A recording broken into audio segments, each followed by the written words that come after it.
First reading, Genesis 21, verses 5 and 8 to 20. Abraham was 100 years old when his son Isaac was born to him. And the child grew and was weaned, and Abraham made a great feast on the day that Isaac was weaned. But Sarah saw the son of Hagar the Egyptian, whom she had borne to Abraham, playing with her son Isaac. So she said to Abraham, Cast out this slave woman with her son, for the son of this slave woman shall not be heir with my son Isaac. And the thing was very displeasing to Abraham on account of his son. But God said to Abraham, Be not displeased because of the lad and because of your slave woman.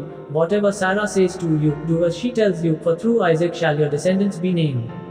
And I will make a nation of the son of the slave woman also, because he is your offspring. So Abraham rose early in the morning, and took bread and a skin of water, and gave it to Hagar, putting it on her shoulder, along with the child, and sent her away.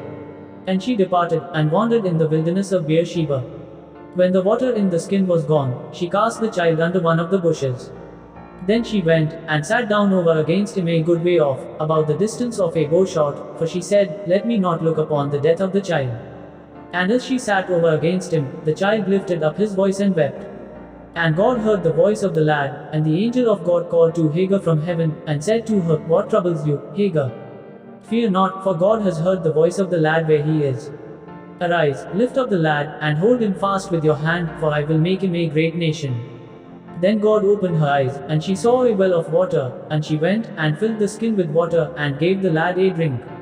And God was with the lad, and he grew up, he lived in the wilderness, and became an expert with the bow.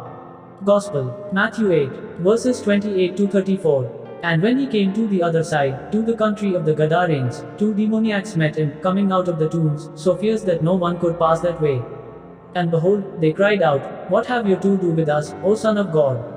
Have you come here to torment us before the time? Now a herd of many swine was feeding at some distance from them. And the demons begged him, If you cast us out, send us away into the herd of swine. And he said to them, Go. So they came out and went into the swine, and behold, the whole herd rushed down the steep bank into the sea, and perished in the waters. The herdsmen fled, and going into the city they told everything, and what had happened to the demoniacs. And behold, all the city came out to meet Jesus, and when they saw him, they begged him to leave their neighborhood. Reflection. In the first reading, we heard of Hagar being sent away with her son into wilderness with just some bread and a skin of water. When the skin of water was finished, Hagar abandoned the child under a bush, and she went off at a distance because she couldn't bear to see the child die, while they wailed and wept. But God heard the cries of the child and sent an angel to rescue mother and child from death. Indeed, God hears the cries of his people, especially children, and will come to their rescue. In the Gospel, the 2 demoniacs were shouting angrily at Jesus, but their shouts turned to pleading as they asked Jesus to send them into the herd of pigs. Over and above the shouting, Jesus heard the cries of the 2 possessed persons for healing and freedom. And he healed them and set them free. God heard the cries of Hagar's child and 2 demoniacs. May we also have ears to hear the cries of those in need. Amen.